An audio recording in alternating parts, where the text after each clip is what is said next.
Hello, everyone. Welcome to Organic World Building Live Q&A for week 1. All right, let's jump into it. I first wanted to say thank you, everyone, for taking the class. Super excited to be going through this journey here with all of you over the next 10 weeks to be building out these environments and doing these live Q&As in addition to the weekly feedback assignments that will be individually geared towards helping each of you become a better artist. Now, as I mentioned in probably everyone's homework assignments for the first week, 10 weeks is not a lot of time to make an environment. It is just a limitation of CGMA's class schedule. So we do want to make sure that we don't fall behind and we do everything we can to help us succeed in this venture of creating this environment. So if there's areas that you see in the class where you might have a little bit more knowledge on or are a little bit more ahead than maybe some others in some portions, go ahead, create more assets than is required on the homework assignments. Those are always just kind of a guideline that is trying to be there for each student to kind of work on any kind of environment. It should be a relatively easy way to build out an environment with all the assets kind of listed in the homework assignments. Now, that being said, of course, everyone's scene that they're trying to build is different. So if something is asking for a lot of foliage or a lot of trees for your scene, and you're doing something like a snowy Antarctic tundra where there isn't a lot of trees, but it is heavily detailed out with a lot of snow, maybe a lot of rocks, focus in on those elements that are beneficial for your scene, as we don't want you just building a bunch of foliage for no reason. Now, I wanted to give a little explanation on how these live Q&As are going to go, much like I did with the homework assignments. So, of course, every week we're going to have a live Q&A. You don't have to show up each week for it. It's always optional. However, all the information there is something you should watch after the fact.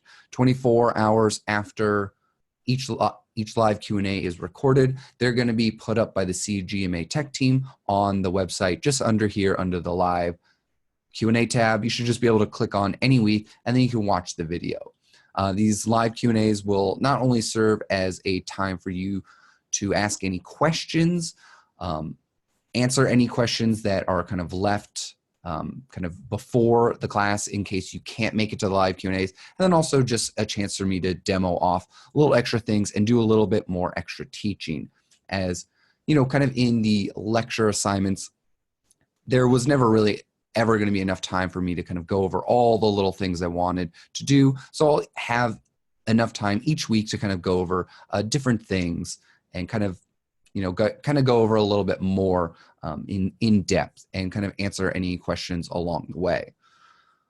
As for kind of what questions are asked, you guys can go ahead and ask anything you want, anything from things in the class, things in Unreal, things to getting in the industry, what you should have in your portfolio, how to handle art tests, anything like that is totally great to ask.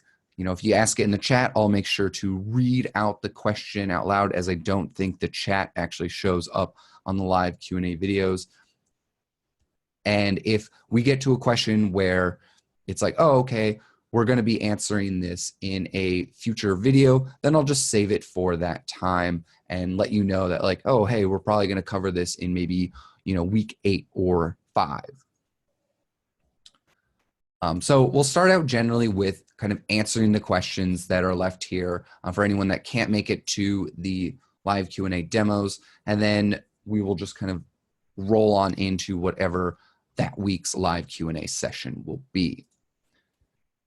Now, I did want to start, before we did get to these questions, is just kind of address something that I noticed in almost everyone's homework assignment, and it's what I notice generally in everyone's assignment that's ever taken this class, and that is just the scale of everyone's environment. So people are, of course, wanting to make a really cool giant world out of their environment, as you see it in games, you see it in personal projects. People make really cool, awesome, large environments. However, we only do have 10 weeks, and that is definitely cutting it very close. So, during this week's live Q&A, I'm going to be going over everything that's going to be involved in the class, what we're kind of expected to work on each week. So that way you can kind of find a balance, figure out what you're going to be able to work on for your scene. But just know, everyone who's taken this class and has planned out this giant, massive environment has always scaled it back down. Because again, we're trying to make a vertical slice. We want to start out with something like, let me just open up this block out scene. And I already forget where I saved it.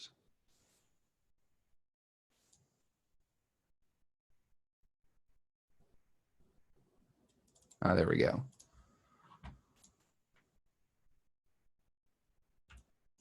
So we're starting out with our kind of like block out. It can be pretty big. You're like, oh man, I want to fill up a big forest over here. Maybe I have all these cliffs over here. Have some like rivers kind of going off in this direction. However, anytime we're making and starting out an environment, we want to choose something that is small and nicely self-contained. We want to essentially, I believe I mentioned this in the first week's videos, but we're creating a vertical slice. And what that vertical slice is going to do is it's going to create all the assets we need for essentially building out a full environment that we can then build into our scene like this. So we want to choose something where like, okay, we're going to like build this small little section. We're going to be like, all right, well, I need, some large cliffs to be my, kind of cliff faces here. I need some trees, some teepees. I need a river. I need, kind of whatever the foliage that's going to be along this river. I'm going to need smaller assets like rubble piles, small boulders, any kind of flowers, things like that. And the creation of a lot of these assets takes a lot of time. Environment art is the slowest kind of art you can work on. It's not something you can easily just do in one day, usually, unless you have a lot of the assets already at hand. Whereas like a prop artist or someone just making kind of a cool 3D asset, you can just easily make a high poly, make the texture, render it out, make it look really good. And then of course, the low poly as well, and the textures. That generally takes, between a few hours to a few days. Environments can go from multiple weeks to months to even a year. So when you look at kind of your favorite games that you see in the industry, things that you're playing, generally these environments are built over multiple months with multiple different people on the teams. So you have to imagine like, oh, you're trying to replicate that, that feeling of expansion of these really cool, dramatic environments. But the problem is that we have 10 weeks to do it, whereas studio and like production artists, they're making environments like this over the course of, I think this was like built all over the course of 9 months. So just remember, keep that in mind. We want to work within our skill set and produce high quality results and not create a just large amount of assets that are at a lower quality. And I know that everyone is at a different skill set. Some people are pretty much brand new to making environments. They've never really built out an environment. They've only really built some assets. And then some of you are, kind of either very well experienced in building environments, and some of you are industry professionals who are trying to focus in on, maybe something different, something new, working with organics, which organics generally can be something that is a bit challenging for a lot of people. They're a little more kind of chaotic, and they don't follow the typical man-made structure of a very rigid buildup, like a building or a wall or a castle or a temple. All of those things follow rules, and they follow, easy to understand building blocks. They're done in a way that, makes it easy for people that are building them to actually create them. You need 4 walls. You generally are going to have the same height between floors.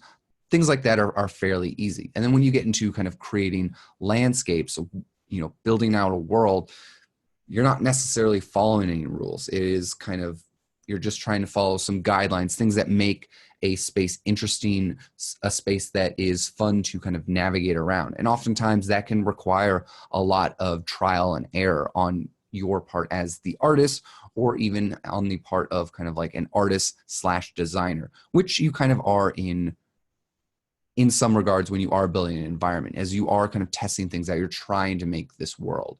So I just wanted to stress again, we want to keep our, we can do a big block out, do a cool big block out of what we want to have. But when we start to like work on our scenes, start to work on our assets, focus in on an area that, you're like, okay, I can reasonably probably get this done in the 10 weeks. And what's going to be great about that is, say you work on, maybe this area like with this waterfall and these trees and some of these rocks, and you're really getting all that done. You're getting all your foliage in. And once you have all of the assets for, your little vertical slice here, it becomes a lot easier to then just start expanding and populating other parts of your world with those assets. That's the thing that generally takes the most amount of time in building an environment is, kind of the lead up time, the initial building of the assets you need, the stuff that you need to get the kind of ball rolling and getting to those assets to a high quality.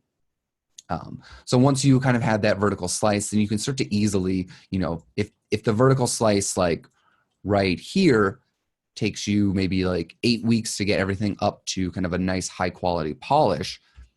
Well, once you have all those assets, you're like, cool, I have all my trees, I have all my rocks, all my small plants, all my small bushes, my small rocks. You can easily populate like a section right here, even maybe within a day or two. So it becomes really easy where, this section might take you 8 weeks. This forest section here could take you a few days or even just a few hours, depending on how detailed you make it. So when you are working on these environments, when you are blocking things out, block them out to, how big you want it. Block it out where you're like, okay, I'm going to have all of these extra spaces. It's going to be this massive environment, in the future. But choose an area where you feel like you're going to get the most bang for your buck. You're going to figure out all the assets you really need to in building out this space. It's exactly what I do at work at Naughty Dog all the time. We kind of lay out an environment. We choose a place where we're like, okay, this area has all the different styles of rocks we want, or the most, or the majority of them. And then we'll be like, okay, like for this stuff, this waterfall section here in the Lost Legacy, in the hub level that we made, was the area that we kind of looked dev first. It was one where we're like, okay, it has the majority of kind of the things we want. We want to have waterfalls. We want to have some colored plants that are very specific to each zone. Like each area has either kind of like these muted yellow colors that you can kind of see in here. It either has the purple indigo flowers or it has a lot of red. So we're like, okay, each area is going to be broken up by different color sections. So we'll focus on one that has a lot of lavender and indigo and purple. It also has a lot of different rocks. We have these massive spire cliffs. We have these much more jagged, aggressive rocks down here that are still pretty large to the player. We have these really muddy, kind of like flooded rivers. We have smaller rocks, rubble piles, large palm plants, trees, bushes, grass, all the things that you really need to kind of fill out an environment. So we pretty much took this area, worked on it first, got all the look done, and then we started spreading out to the other areas. Now, of course, in some of those other areas, we needed to make new trees, new rocks and everything, but we already had a really good foundation of assets to use, and it made populating the other areas of the world infinitely faster than if we tried to start with our giant full environment and start to trying to detail each section out and just try and bring each section up at the same time.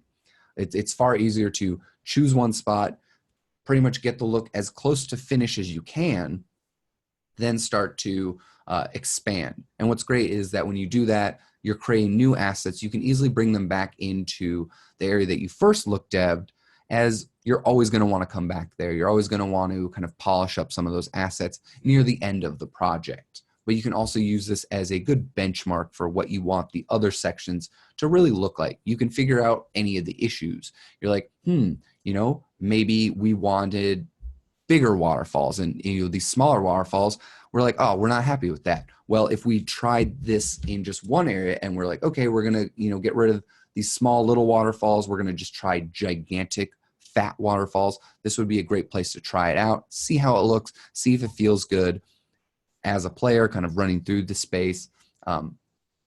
So yeah, just work on, a small little section, look dev it. It is a very common industry practice, and it'll serve all of you really well when building out your environments. All right, now let's get to some of these questions. So Tim was asking a few questions here. For scale, are you keeping the scale as close as possible to the real life objects we are modeling, or is it just important that we keep the scale consistent in relation to each of the objects in our scene? So this can kind of depend on the game you are making and kind of the entire scale of the environment, but generally you want to keep things in scale in relation to however close the player is to that object. Those objects should feel in scale to a human-sized player, as all of us are humans, so we have an understanding of how big things should be, and that allows you to kind of play with scale. It allows you to make buildings feel larger and grander than they are when you have buildings that you're walking through, say a door frame. Everyone kind of knows the size and scale of a door frame. It feels natural for a character to walk through a door frame that is the correct height and not too short, not too wide. But what you can do is having doors in your scene, having assets that are properly scaled to something like a door, like a building, like stairs. What you can do then is you can then exaggerate some of those elements to make them feel larger and more grand.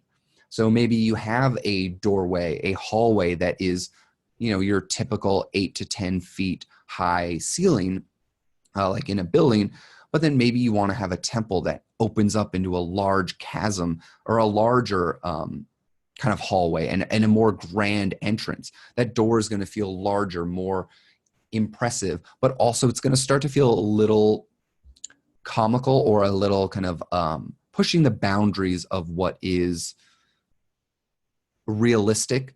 So it is something that we did quite often in Uncharted, where doorways to large temples would just, kind of balloon in scale, but it is to kind of give that grand otherworldly feeling.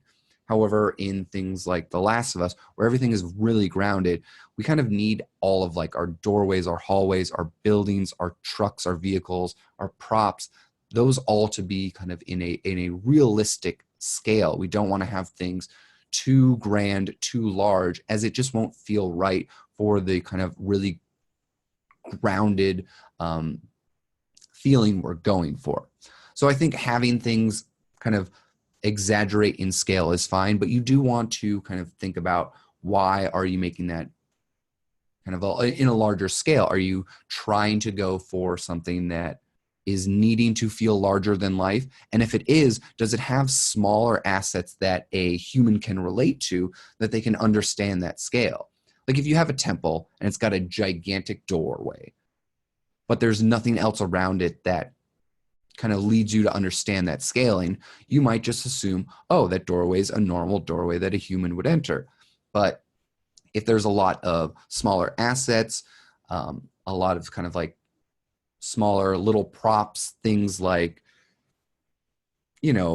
tables, cars, trucks, whatever, anything that's near these buildings that you're making larger than life, if it can kind of help the viewer understand what the scale is, they'll see those man-made objects or those assets that you just know what the size of them are. You know what the kind of size of a table is. You know what the size of a refrigerator is. You know what the size of a wrecking ball kind of is. They're pretty large. Having those in there is going to allow you to understand what the scale of things that you're either trying to make larger than life or even smaller than life.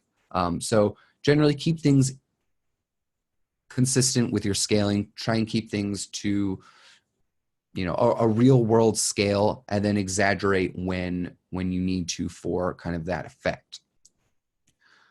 Now, that being said, we also do some tricks where, you know, we will often scale things that are kind of higher up on cliffs a little smaller. So like these trees right here, I scaled them smaller to make this cliff just feel a little bit larger. You know, they're the same trees that I have here in the scene, but having them up here on this mountain ledge, I want to give the feeling and the sense that this mountain and this cliff is a lot larger than it is. And so I started scaling things, starting to make the scale of the trees kind of get smaller as they get up higher here on these cliff areas. The player can never get up to these cliffs.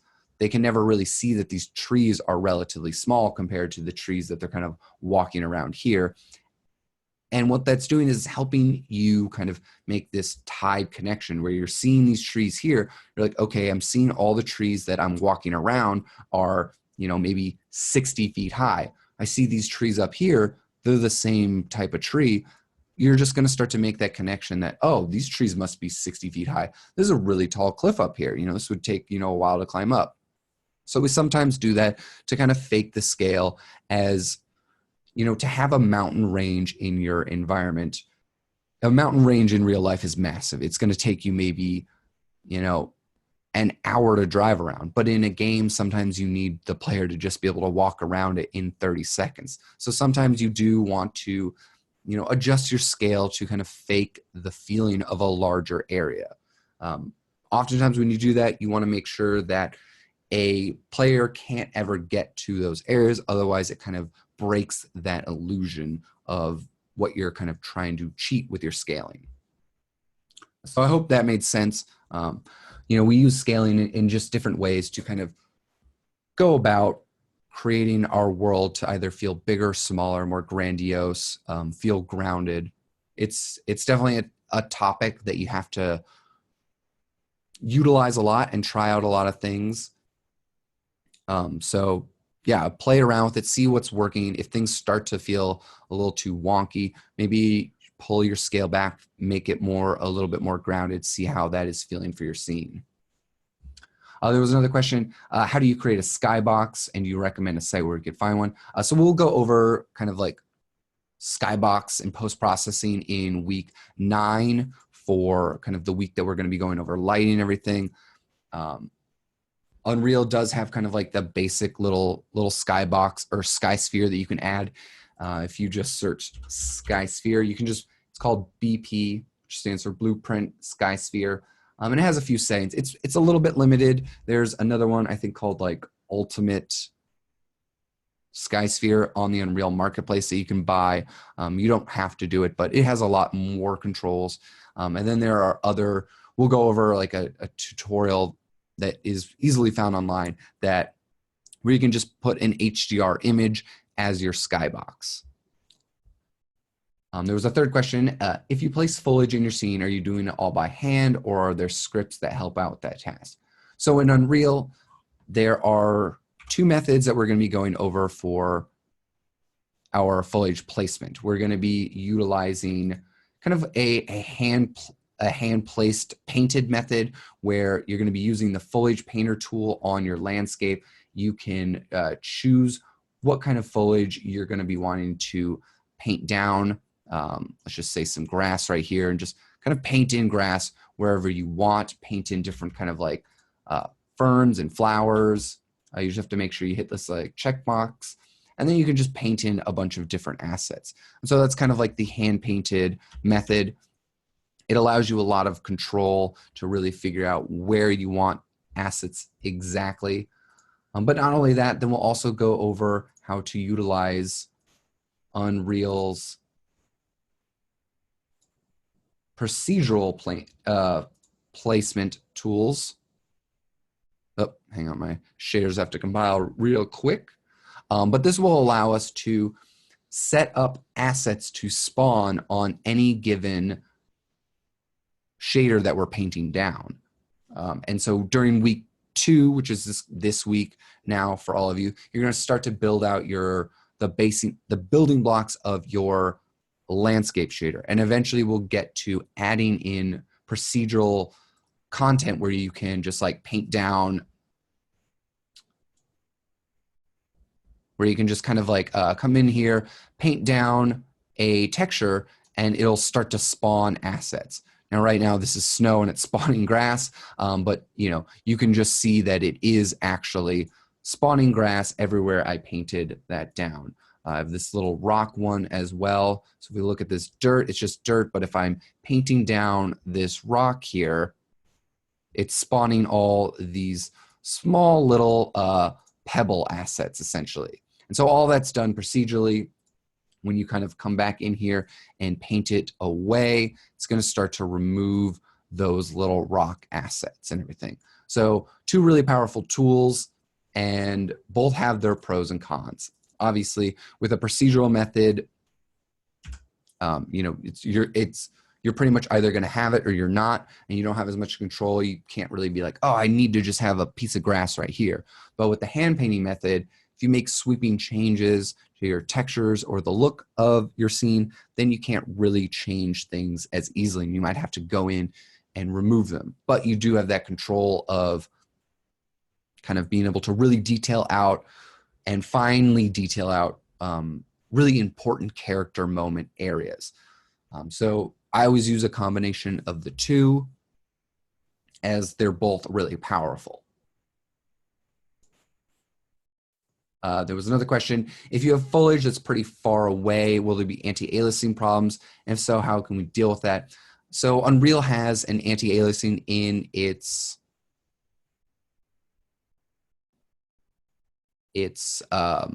post-processing volumes. So you can set that on and you can go through that. Generally, what you want to do with foliage when it is really far away is you want to start lotting out 2 cards. We don't really go into that, as that is kind of an optimization and performance thing, which is generally applicable to whatever engine you're working on. So I know a lot of people are either working with different engines at work, you know, either if it's a proprietary engine or if it's Unity, if it's Unreal. Every engine's very different, and every game is very different. If you're making an open world game, it's going to be very different than a very linear game. So don't really go too much into LODs and optimization, as that is really going to be dependent on where you're working. However, if you do want to ask questions about kind of LODs and kind of what we do at Naughty Dog or whatever, feel free. Can definitely give you some info and just insight into it. But creating LODs in the process of that is not really what we are going to be focusing in on this class. We really are just going to be kind of focusing in on building a beautiful environment. There was a question, do you know any resources for learning more about that? So generally, I would say one of the best resources that I've always had, kind of either going through school or out of school, has always been Polycount. It's this really great, if you don't know about Polycount, it's a great art form. It's probably one of the best. Whereas ArtStation is just like art and people posting a bunch of art, Polycount is basically a forum where you can like post, you know, your artwork. You can kind of make threads where you're kind of people are building out scenes. They're doing like work in progress of different things. And one of the best forums on Polycount is the technical talk forum. It's got a whole bunch of information on just different tech things. You can see they even have technical forums on like Unreal Engine, Unity, Quixel suites for like Megascans, Marmoset, Substance. So you can kind of really deep dive into those if you want. I don't know where there are any LOD kind of technical threads off the top of my head, but I can definitely kind of pull some up and post those in the forums for everyone in case they want to really kind of check that out and go more into that. But again, when it comes to creating LODs, it is definitely going to depend on the studio that you work at and kind of whatever programming they use. I know Simply Gone is probably the most popular one right now for creating LODs. It does a lot of the automation process for you. That's what we use at Naughty Dog. There's still things that you do have to kind of make LODs by hand and have to occasionally re-UV them, which is kind of a nightmare. And it's something that, I don't know, I wouldn't spend a bunch of time on, you know, when you are, when it comes to either creating a portfolio with a lot of really good looking art or a portfolio with a lot of LODs. You know, it is cool to show that you know how to make LODs and everything, but for the most part, I would say most people just kind of show off really good looking artistic scenes, and then, you know, you kind of optimize when you get to wherever you're working. And generally you're going to have a technical artist that is there to kind of help you on that kind of technical front, how to figure out how to make LODs, how things are going to be optimized for your levels, what kind of shader cycles you're going to be having for your any of your shaders that you're creating. Because when you create a shader, you know, let me just open one up real quick. So if we take a look at just any given shader, it's gonna have this like little stats page down here, and it'll like let you know, how many instructions is required to kind of build out the shader, and that really relates to how expensive it is. And so there's a whole bunch of like technical information in here. And again, that really depends on what the game is you're making. Like the technical specs that we have for, games at Naughty Dog are very different than what other people might do for LODs and kind of shader optimizations for something like Assassin's Creed, because that's a bigger open world game, whereas our games tend to be a little bit more linear, so we can kind of push a lot more detail. We can push higher quality shaders than they can, because they're drawing a lot more on screen. But yeah, technical stuff like LODs is definitely something that is very dependent on wherever you're working. But I will find some of the good technical threads and kind of post those for you if anyone wants to kind of dive in deeper or just have that knowledge in the background. It is always good to know. And then let's see, another question came up. How do you decide when to kind of either sculpt in Unreal or when you are importing a mesh?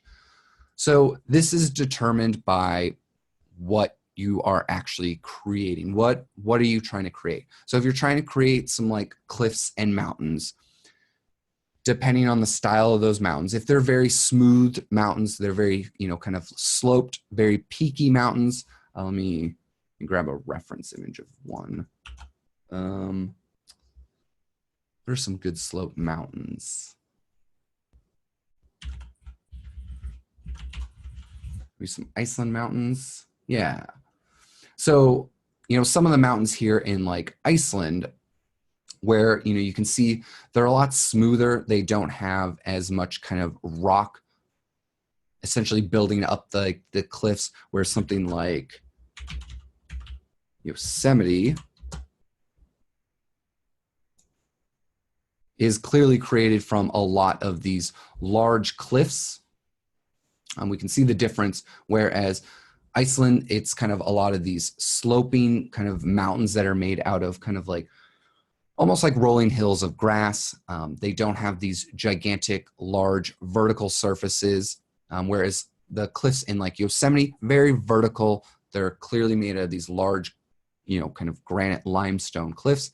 Things like that are generally what's going to dictate what you want to create in either a mesh, or you want to kind of sculpt out of your terrain.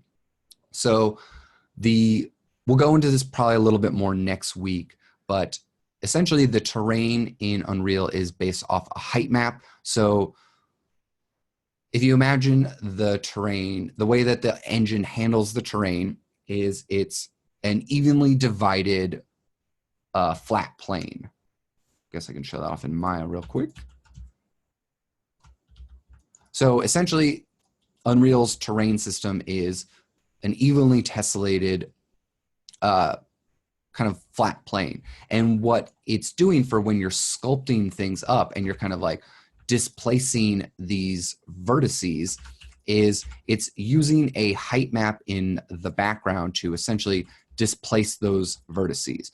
So it handles smooth transitions really well. However, it handles verticals really terribly because it's essentially projecting the UVs down like this, just like a top-down view. So when you have something that has these really big vertical shearing sides, like we would get in the kind of mountains of Yosemite, it's going to handle that really poorly. It's not going to handle it very well. It's going to get a lot of issues. So if you have something that is smooth, sloping, has a very gradual incline, it's going to do things like that really well. If they're very vertical, sheer, and or they have a lot of kind of like overhangs or arches, it's not going to be able to handle those at all. Because again, it's essentially just saving the information that is these vertices are being displaced in essentially a black and white top-down map where white is going to be pushed up, black is going to be pushed down. And that's essentially how it, you know, if you want to go into a technical thing, that's how the Unreal Landscape is stored. It's stored in a height map and it's displacing vertices based on that essentially real-time height map that is being created. So it doesn't really do things well that, you know, are vertical or overhangs, but it does things that are, you know, smooth and gradual really well, because then the great thing is you can have, you know, smoother blending between your mountains and your ground. Because when you have something like a, you know, like a rock cliff, like this guy right here, it's essentially just jammed into the ground. And so there's always going to be that kind of, you know, slight little line. You know, we're gonna go over different techniques on how to essentially reduce that line as much as possible. But it is one thing that can happen, or I mean, is going to be the issue between using meshes to kind of create, you know, this mountain range here where we've got these more vertical cliffs. Then, you know, if we had some like nice sloping kind of rolling hills and everything. We can go over that a little bit more in week 2 as well. Yeah, all right. So I wanted to kind of, I guess, you know, go over now really what we're going to be expecting for this course. So that way you can kind of see a good overview of everything we're going to be doing. You can kind of plan your scene out around there. If there's any week that you are like, oh, hey, you know, I already know how to create foliage. I don't need to kind of worry about that. I'm going to spend that time working on my man-made assets, or I'm going to spend that time sculpting a whole bunch of extra rocks. This is a great way to just understand what's kind of the whole course load. Again, I understand everyone is at different phases of kind of building out environments. Some people have created a whole bunch of foliage. Some people have taken Jeremy Huxley's foliage class here at CGMA, which is really great. And we're trying to like kind of jam that all into essentially 1 week. So some people have all that knowledge and they don't really need to spend that week really focusing in on foliage. So they can spend that time maybe working on their rock sculpts. As you know, sculpting rocks, building rocks is probably the thing that's most difficult for a lot of people.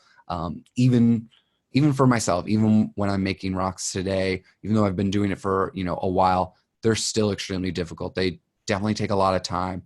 It's a different mindset. You really got to kind of get in there to kind of sculpt some rocks that don't look either too cartoonish or getting rock or creating multiple rocks that feel like they belong together. So, you know, we're going to be going over, or let's just go over what we're kind of expecting. So here's kind of just the course outline. So week 2 is all about the Unreal Landscape, the terrain editor, kind of creating your landscape shader.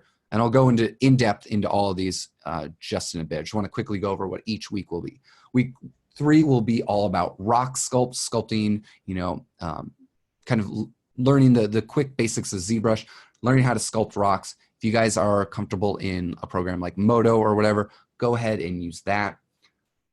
Week 4 is going to be about creating a rubble pile with some of the rocks that you create, utilizing subtools and the power of that, and then also creating a tiling rock sculpt.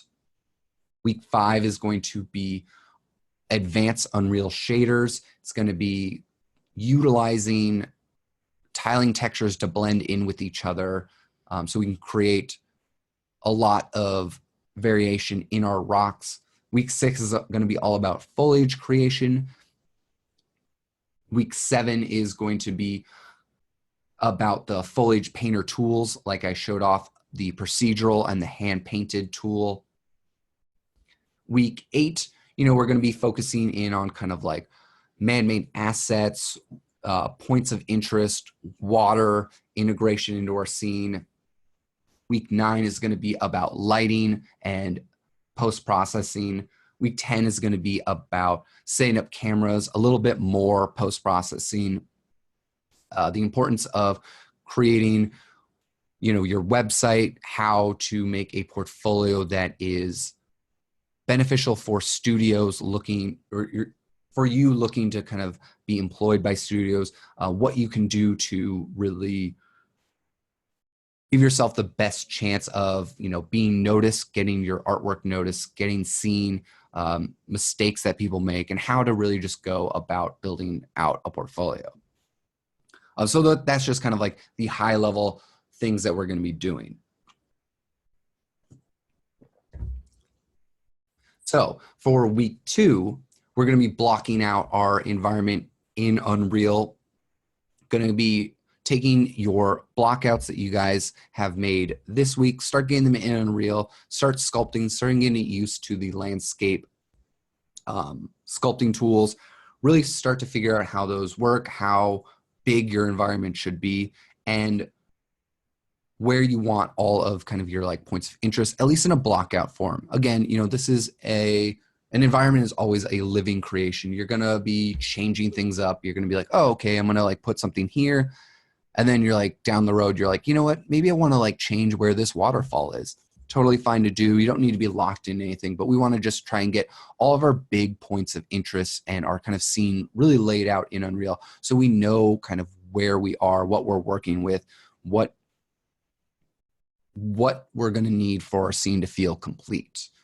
We're also going to be going over the landscape shader, how we're going to kind of get the ability to just paint down on our landscape all these different types of textures. We're going to start off with 3, just the basic ones, like, how do you just like add in whatever, like grass, rock, and dirt. Those are always 3 that are pretty good and pretty basic. But, how are we going to height blend these together so they feel natural, so that it feels like, some of these like pebbles are just coming up in between the dirt, and just how we can get this. Of course, we're just going to be adding 3 during the lecture to our scenes, but I generally recommend students create, you're probably going to want around 5 to 8 textures for your landscape, to just get a lot of really nice blending. Because if you just have essentially, let's just say you're blending whatever grass into, or at least in this case, blending snow into dirt. Well, then you're just going to get kind of like, all right, it's, snow, and then it's going to be meeting dirt. There's going to be some kind of blends, but you're not going to get a really nice, good transition. And so, if you just have like maybe snow, dirt, and then rocks, that's all you're going to have. You're not going to have really nice transitions. And transitions are where environments really kind of either make it or break it. So creating those extra textures when you can, of kind of like blending between, maybe you have a texture that has a bit of kind of dirt and snow combined, or a bit of rocks and grass and moss on it. It's going to give a much nicer kind of transition in a lot of these areas.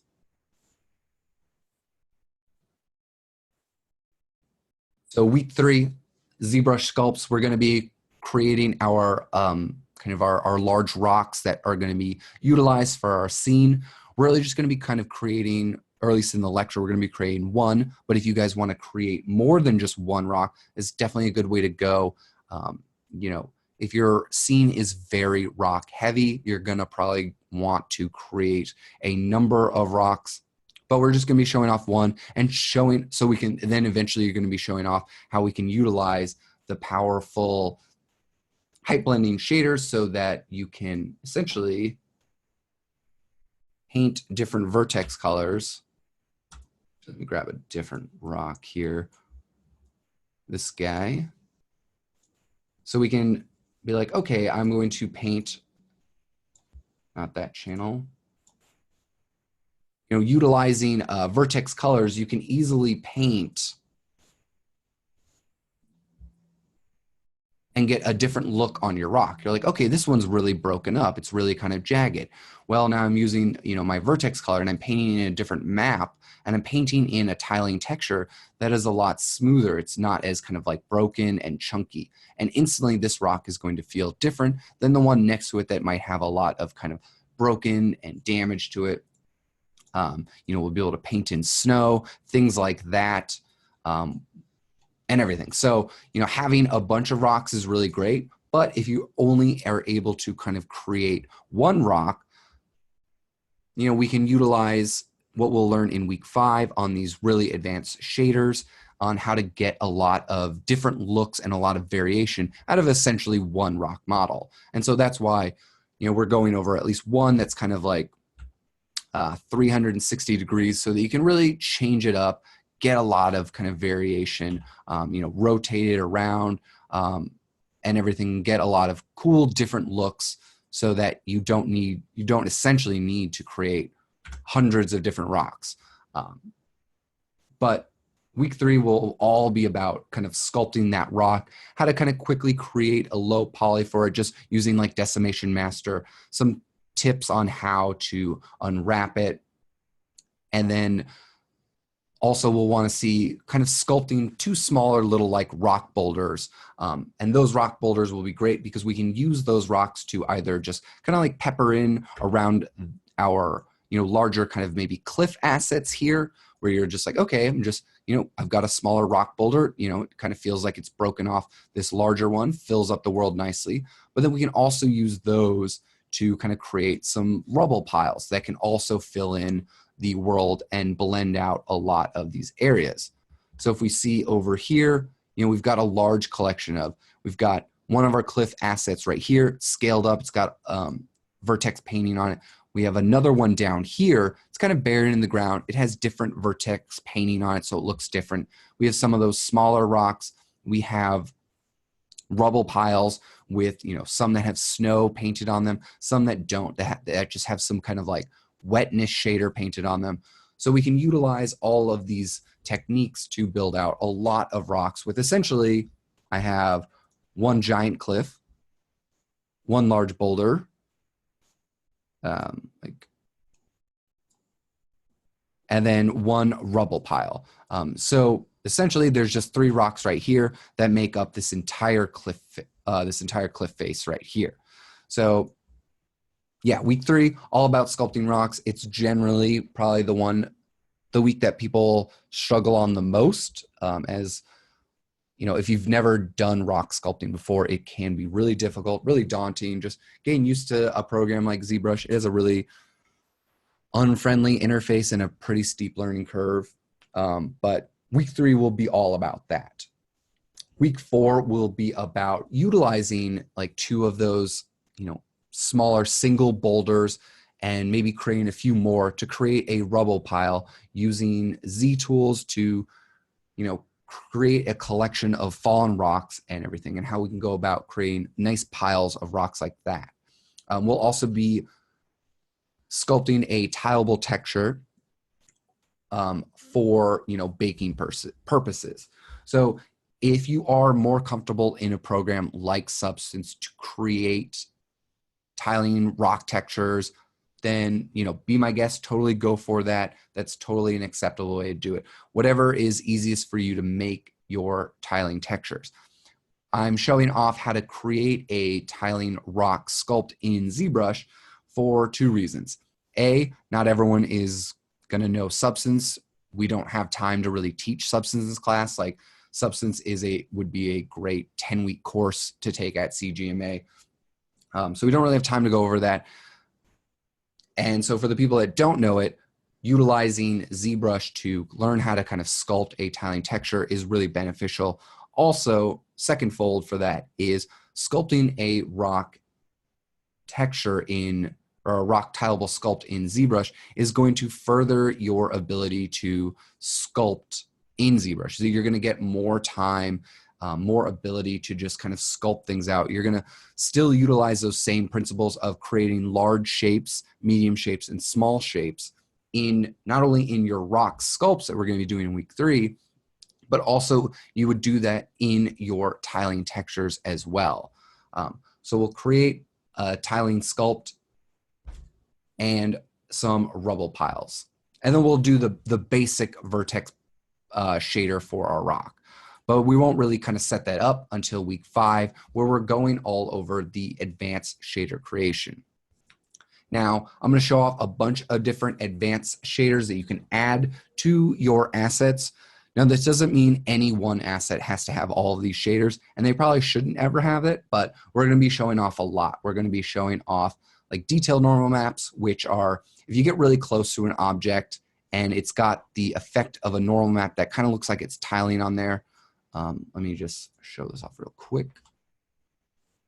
So when you get really close to an asset that might have like a, oops, wrong thing, that might have a like one-to-one normal map on it, it can start to look pretty blurry. But with a detailed, a tiling detail normal, let's see, where is that? All right, here we go. So we turn this off, we can instantly see that this rock starts to get a little bit muddy. But when we kind of like add in a detail normal map, we can see that it's adding in all this extra detail, where if we remove it, you know, it's kind of flat. If a player gets up really close to this, they're like, oh, it's kind of flat, it's losing a lot of detail. A detail normal map is essentially just going to add in a tiling normal map on top of our asset to give it just that extra little bit of bump detail, so that when you get close to it, it looks like there's all these little cracks and all these ridges and everything. It's great for rocks and things like that. When you get up really close to something, it still has all that nice little micro detail that you won't see from far away, and it's just a great little addition. We'll also, of course, be going over the slope shader in Unreal, how we can use the ability to add in a shader that any like direction that you rotate like an asset, it's always going to have something be essentially pointing, or something always look like it's kind of like falling on there. Like in this example, like snow. You can also have moss, you can have sand. It's a really powerful tool. It doesn't always have to be on essentially the up direction. You could also apply this to a side, if you will. Like maybe you wanted all the trees in your level to grow moss on the north side of the tree. You can easily do that instead of essentially always having snow laying down on the top of this asset. And you can, of course, use it for other things that aren't just snow. You could have a different rock texture that always appears when your asset is facing upwards. So maybe you want to have a more kind of smoothed rock texture for the tops of all of your rocks to make it look like it's been weathered a lot. You can do that instead of having this snow here, and it'll always look like it has whatever that texture is. It gives you a lot of power to rotate an asset around and get a different feeling for it each time. So no matter what, it's always going to look slightly different. We're, of course, then going to go over adding in the vertex painting tool and how we can really change up any asset, kind of adding, removing some snow, kind of painting in smoother areas, rougher areas, things like that. Vertex painting is probably the most powerful thing. Pretty much everything in an environment, except for small little props like a computer or a weapon, is utilizing tiling textures. So if we just look at an environment real quick, like in this scene, basically everything is utilizing tiling textures. All these rocks, all the moss on them, all the ground, all the boulders, the tree bark. It's all utilizing tiling textures. Even these temples here, let's see if I got a better picture. For building or for like temples and everything, we use what we call trim textures, but they're basically tiling trim textures. Everything tiles, nothing is uniquely unwrapped. Everything is utilizing stuff that tiles a lot. And what we do to break up that tiling is we use vertex blending. We are blending, with these, just set that back real quick. We're utilizing our vertex blending on these rocks so that like this guy right here is going to feel very different than our rock friend right here, where, maybe this guy is really rubbly, it's really kind of broken up. And this guy here, is pretty flat. We're utilizing the same exact rock, but they feel and they start to look very different from each other. This gives you a lot of power to create really unique and dynamic environments. You can do the same thing with on just like walls. They don't have to be rocks. So something from Uncharted 3.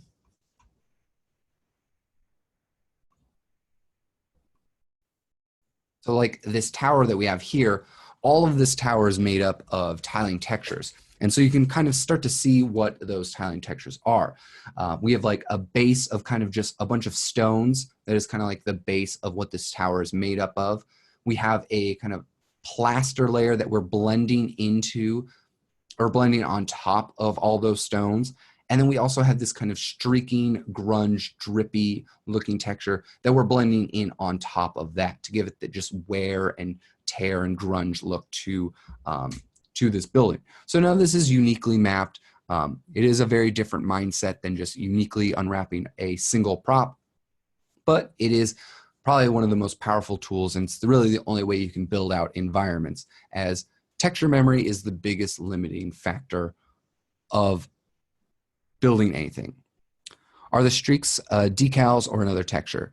So for these, they are just essentially it was a streaking texture that we blended into these areas. We could have also used decals.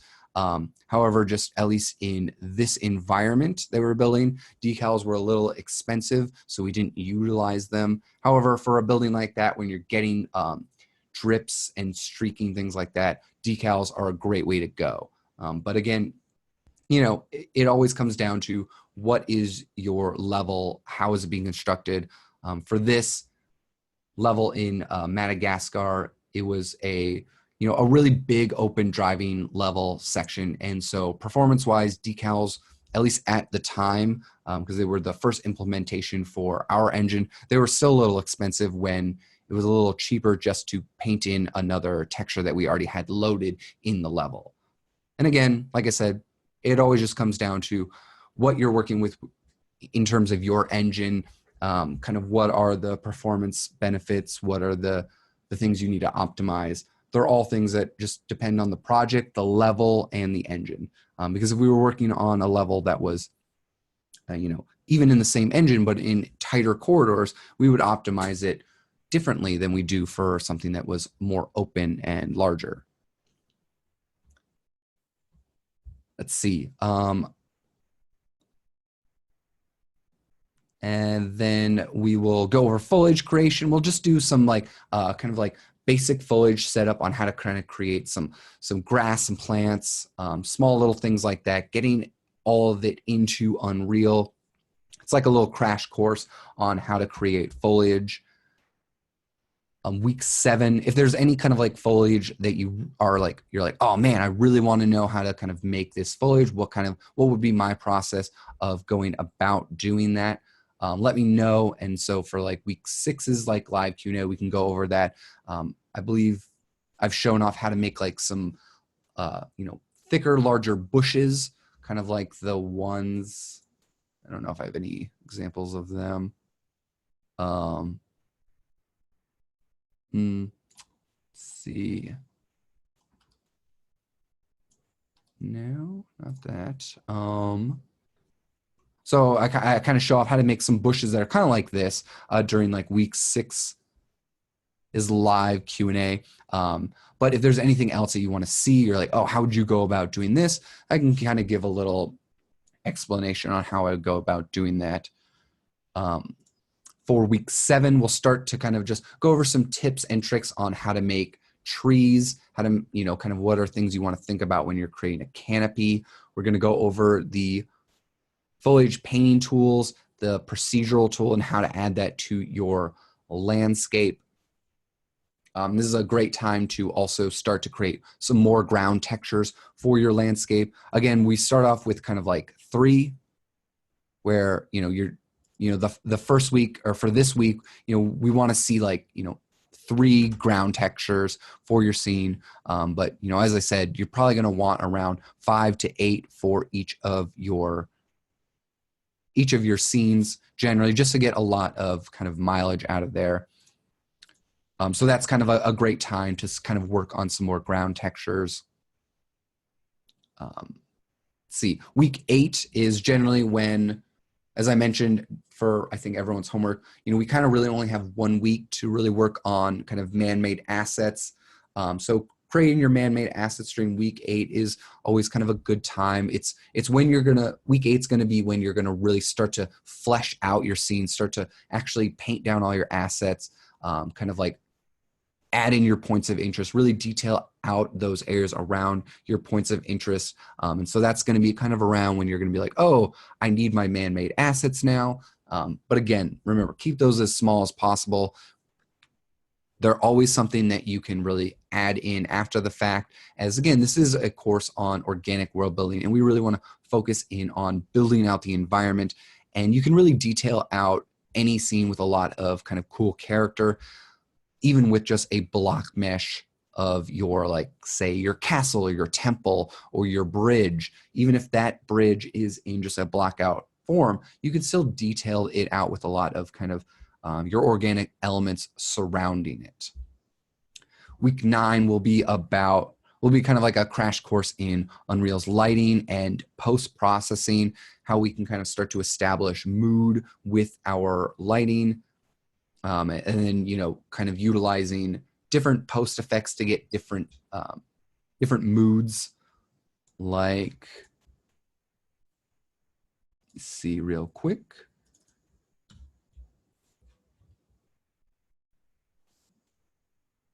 So with just like different lighting conditions. So I have a lighting condition here, and it's got different post effects. I have one here, it's a little bit cooler in terms of the post effects, and there, has a little bit cooler of lighting. And then I have, here a much more dramatic change in kind of like fog and everything. And all of this was done with just like some post and just post changes, nothing too crazy. And you can just really dynamically change up the look of your environment with post. And then week 10 is going to be setting up our cameras, getting good compositions in our scenes, creating screenshots, making good looking and beneficial portfolio layouts for all your screenshots, all your assets, and what you want to kind of think about when building either a website, either on something like ArtStation or building your own personal website, the pros and cons of both.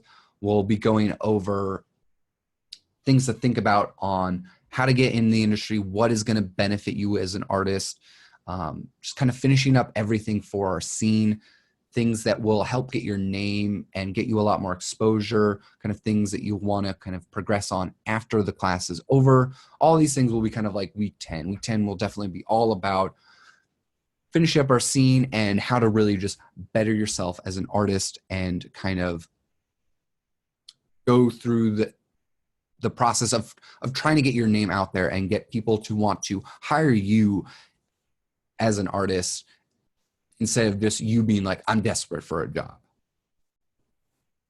right, so we had a question in the chat. When there's some gameplay in the scene and you need to work with a level designer, I found that some of the assets I create, while it enhances the design, often creates some problems with collision. and there is some level design troubleshooting to some degree. Am I doing something wrong in the process? Hard to tell without a good example, but is that a common problem? So you're creating artistic assets. They make the design really cool, or they draw the player into focal points of the design, but it creates issues with collision. So it can always depend. So things that are on the ground are generally going to be the things that have the most issues with collision. Generally, you want your ground to be pretty free of clutter, as that's where you're going to be walking. And you have to imagine that if you're walking on something that is like a bunch of rocks in real life, that's going to be really difficult for you to walk on. In a video game, obviously you can kind of just float a little bit above those rocks. However, it just looks a little unrealistic and it feels a little weird. Or there is also the issue of you might be catching on those rocks. You might get stuck in those rocks, or an NPC can get stuck in them.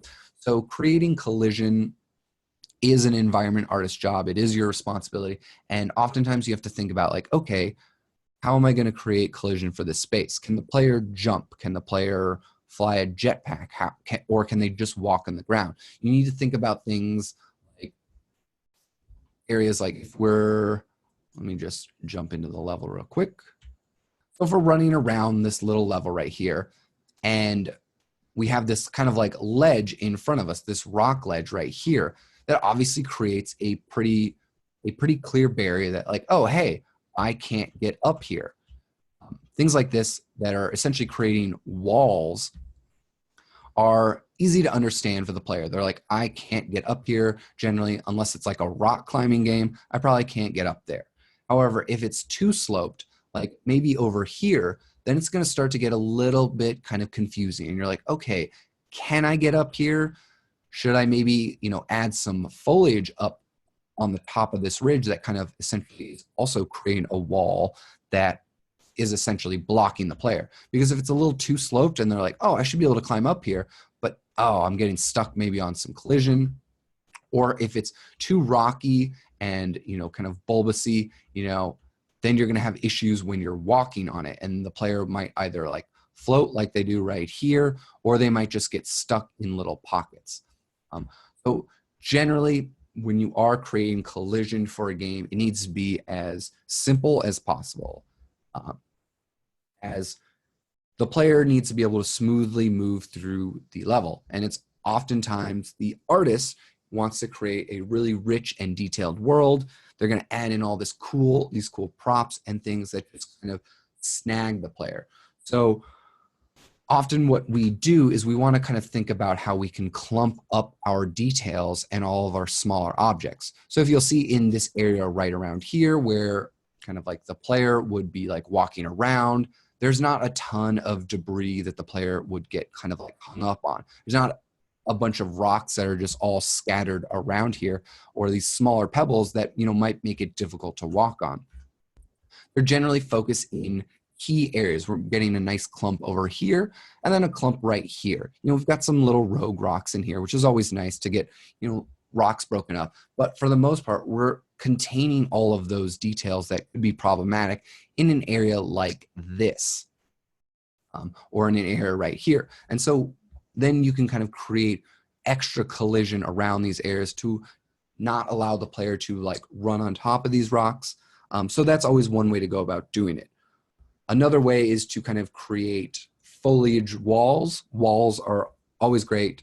I mean, just walls in general. So like cliff walls, like you're like, okay, these cliffs are really high. As a player, I can't get out of them. Cool. Another thing you can do is creating a foliage wall. This can be a line of trees. Let's just drop in some trees, or, bushes. I don't think I actually have any bushes, so I can't do that. But if we drop in a bunch of these trees, let's actually scale these a little higher. Actually, no, that's fine. So if we're just painting in some trees,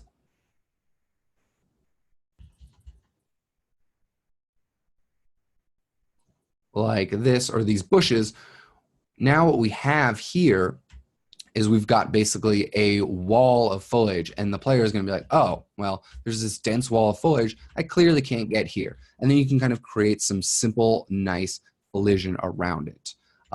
So that's kind of a great way to kind of do that. But again, with collision, you always want to keep it really simple. You don't want to have too many things that like the player can kind of get hung up on. Like this rock pile right here doesn't really have collision really. You know, it's floating above it. As you know, I wasn't making a game for this. I was just kind of importing an asset, but we want to keep the collision simple to allow the player to easily traverse around these spaces. And so for, you know, something like this rock pile here, what I would generally do, actually I'll just quickly show that off in Maya. So if I had like a rubble pile, maybe that was like whatever, something like this. It was really difficult for a player to kind of maybe walk around kind of like this stuff, and you're like, oh, the player is like big and is tall enough to maybe like walk near these, but they're getting hung up on there. Often what, you know, I would do is I would then kind of come in here and just kind of create something that is like a custom piece of collision for it. So there's definitely different ways to do this. You can create it in Unreal. You can just create collision for your objects. That's a little bit nicer. Or you can kind of come in and create custom collision and just kind of export it to Unreal. It's a little bit more difficult. This generally works if you're working in a more proprietary engine and you're not working in Unreal. And so you're like, okay, cool. Now I've got this, essentially this collision barrier that keeps you away from all of these small assets. So there's just different ways to do that. You can create kind of invisible collision in Unreal and kind of place that around things. But yeah, when it comes to collision, you want things to be as simple as possible so that the player can just easily traverse, as you don't want anything hanging up the gameplay. As always, gameplay is king. Art is what just enhances the prettiness of it. It is rarely the thing that sells the game, as gameplay is always king. So I hope that answered your question. If you have more of a concrete example of what you kind of meant or what you would like some help with, just let me know. I can go a little bit more in depth on that. All right, now to wrap up the Q&A here for week 1, I wanted to kind of quickly go over just some examples of previous students' work so that everyone can kind of get an idea of the environments that can be made and kind of different skill levels of where people are, and kind of what styles people have gone with. So we'll just go over a few from my previous quarter. So here was an environment that was built by Omar. He did this pretty cool, like snowy scene here with, you know, vegetation kind of growing out. He was probably a little bit more advanced than the majority of the students in the class, who was able to kind of build out a really large environment. He started in a really small section. He basically started his environment just kind of like in this area right here, and then just started expanding outwards kind of when he realized, he's like, okay, I've got a handle on all these rocks. I have enough time to really work on this scene. So he started expanding it out from there and was able to build some really cool looking spaces. We also have Emily here, who still wanted to add in some cool temples into her background, but she didn't have a lot of time. So what she did is she created essentially really low res temples that just took her like a day to make. But since they're placed up high here in the mountains, it gives the illusion that they're nicely detailed, as the player doesn't ever get to them. They never get there. And what we refer to these at work is we refer to them as kind of wides. You know, it's essentially an area that is really wide and far away from the player or the camera. You never get there. It's just kind of that extra added in flavor to make the level feel a lot bigger. So she added them here in her scene. They give a lot more of a grandiose feeling than if they weren't there at all. And then of course she had two little lantern temples. So again, keeping the man-made assets down to a small minimal level that she could actually handle. And then here's just like another shot. She had like a waterfall here. So just thinking about the space in a larger kind of 360-degree sense.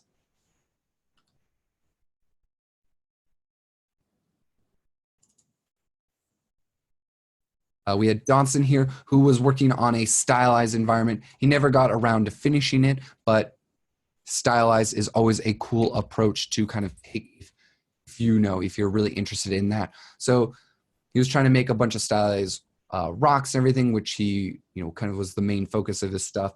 He wasn't really ever happy with his trees. So that was one thing that he's working on right now, kind of rebuilding those trees and everything, and then adding in some color to his scene was one thing he really wanted to add in there. But again, kind of removing a lot of those man-made assets so he doesn't get too overwhelmed with them.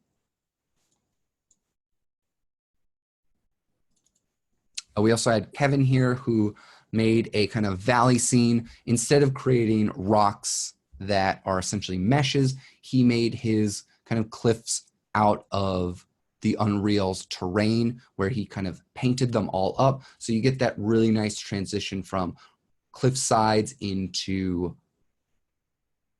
like just the regular landscape that you're walking on.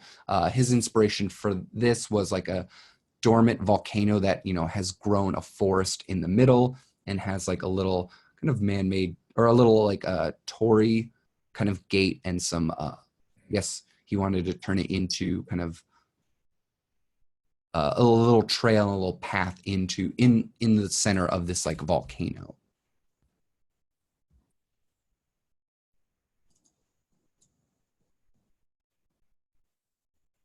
We also had Nick, who made an environment that didn't really utilize the landscape shader or the landscape tool itself really much at all. He was building most of his landscape out of meshes. So these are all the just like rock meshes to kind of get this rocks in the sky kind of feeling, kind of everything's just floating up in, and he's relying heavily on the particles and fog to kind of get just the feeling that these cliffs are high up in the mountains. So that's also another way to go about kind of constructing your environment if you so desire.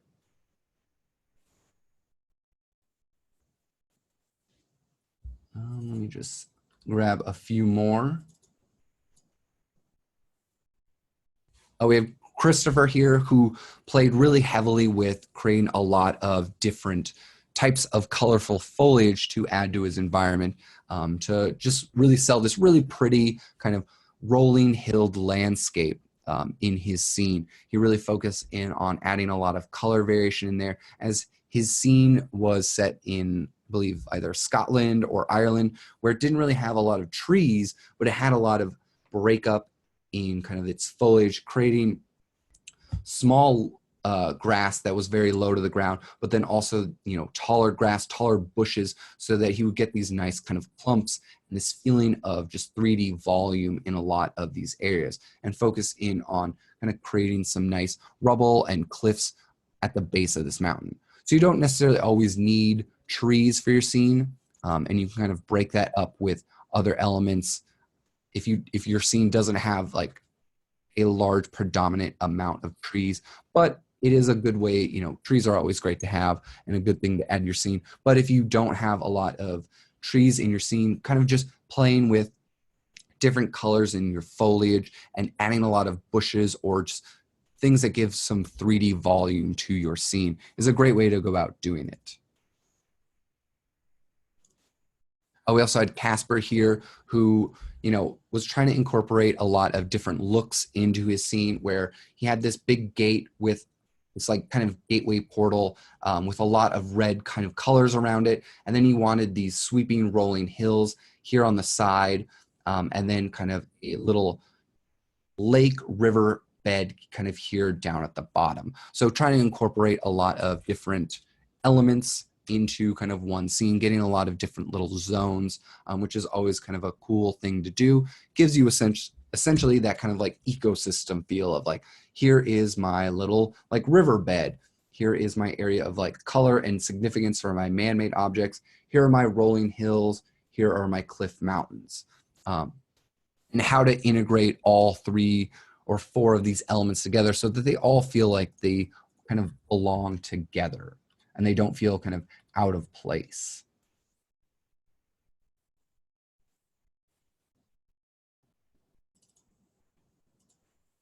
And let's see, let me see if I have any others I want to just quickly show off. Leonide here made a really nice looking scene. I believe he already had this plane already made, or he spent just a little bit of time kind of polishing it up, but he was really focusing in on getting his trees to read really well, getting a lot of nice variation and breakup and kind of rolling hilled effects in his terrain here, where you can see that, you know, we're creating a lot of different layers and different levels within this landscape. It's not just a flat plane. We're getting the mountains up here. They're kind of like sloping into the grass. We're getting essentially kind of like these little berms here where, you know, it's the grass is a little bit above this water that's kind of like carving out a nice little niche here in the ground. And then utilizing his post-processing, you get a lot of nice foggy atmosphere in the scene. And one cool thing that he did was he also kind of rendered out a night version of his scene just to get a lot of variation for his portfolio and to kind of show off his ability to do some lighting and show off how his scene works in different lighting conditions. This definitely isn't required, but it's always kind of a cool thing to just add to your scene. As you know, showing off a little bit more variation is always great. And then we had Jeff, who was creating kind of this jungle scene, kind of getting some cool carvings and temples in there. Getting this, you know, very contrasty vibe. He was creating a lot of different types of foliage for his scene to kind of give that jungle area and just get a lot of different areas where we're getting some areas with like some temple stuff, some that's just like your jungle, again, some more temple areas, and then some bridges and waterfalls. So Jeff was like, he'd been in the industry for a while and he had a little bit more experience than some of the people, but breaking it up, just kind of creating a lot of nice variation. And then I guess lastly, we had Sam, again, another kind of one that was done in a stylized fashion, wanted to create this like rolling hills, windmill kind of scene. I would say he focused a little too much on a lot of the man-made assets where he could have focused in on, you know, more of the organic elements in his scene. And so this is just kind of a cautionary tale of focus in on definitely your organics. You can leave some of your buildings, your temples, your castles in the kind of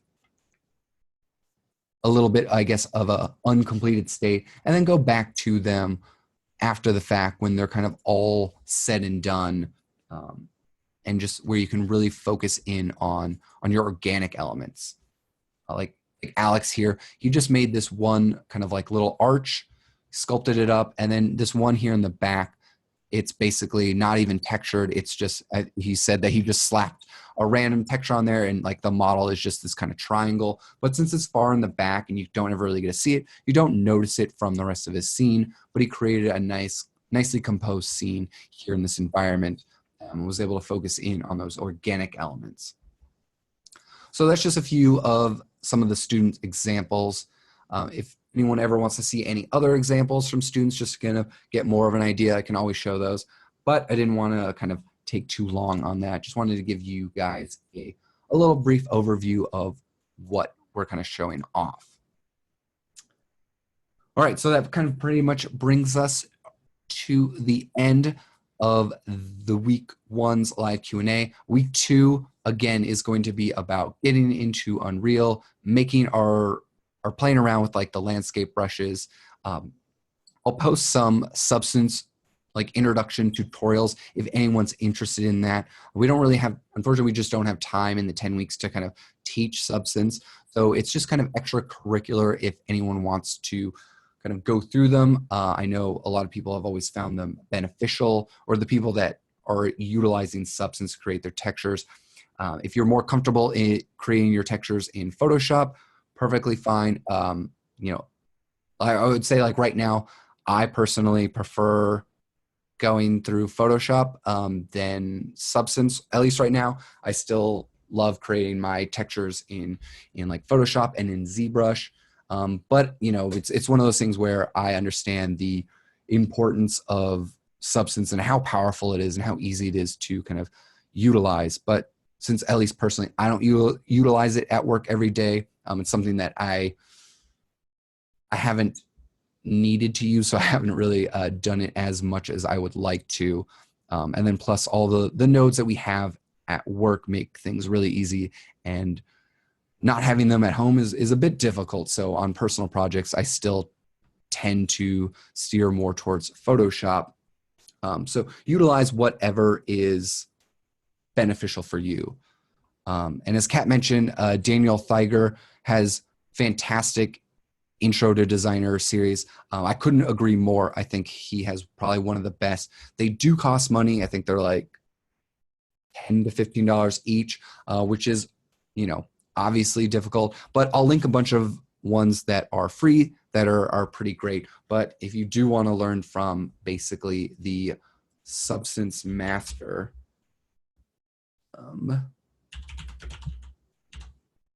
I would say Daniel is definitely the guy to check out. He like does an amazing job. So you can see his like fundamental series got like 1 through 5, and they kind of really go over Substance really well. So yeah, I think they're like 10 to 15 bucks. I would say they're definitely worth it. I've watched them and learned a ton. But you know, just checking out his Substance and stuff, you can just see that he is the absolute master at kind of creating, you know, Substance shaders nowadays, and just how quickly you can iterate on them. It's a lot more beneficial than kind of the old school Photoshop way. But I do know some people still like to kind of just hand paint all their textures themselves and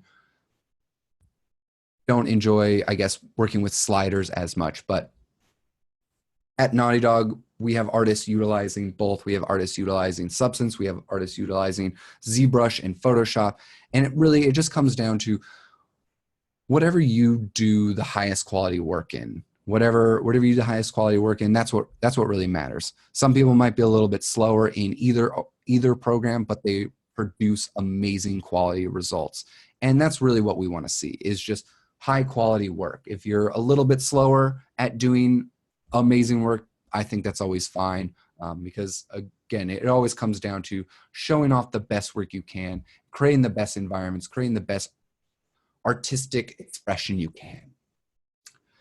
And with that, we will wrap up week 1's live Q&A. I know it went a half an hour longer than it should, at an hour and a half, but hopefully everyone found all that information useful. And yeah, if you guys have any questions, don't hesitate to drop them in the forums. The forums are all for all you lovely ladies and gentlemen, to kind of like ask questions, get exposure to kind of other things. If you're like, hey, how can I do this? They're the great way to ask questions early, and you know, you might get kind of the answer right off the bat. The work in progress is a great way to kind of see what the other artists are doing, and you know, I highly encourage you to like post things and, you know, post what you think about what the other artists are doing, as that's always a great way to just kind of get more networking involved with other artists and try to just give your own feedback and understand how to give feedback. So it's always a great thing to do. Not required, but it is always helpful. And you know, the forums, the threads, they're always going to be as engaging as all of you want them to be. If all of you don't really kind of like post questions in the forums, then you know, they're going to be a little bit quiet. But if you post a ton, then I think they become a little bit more engaging. But if you don't feel like posting, that's fine as well. I just want to let you know, they're there for you. I'll be checking, you know, of course, every day and trying to answer your questions as quickly as I can. But yeah, so excited to see your week 2 stuff. Again, if you do have questions, leave them in threads in the forums, and I'll try to get to them as quickly as possible. All right, everyone. Thanks again for staying for this live Q&A. I will see you all next week.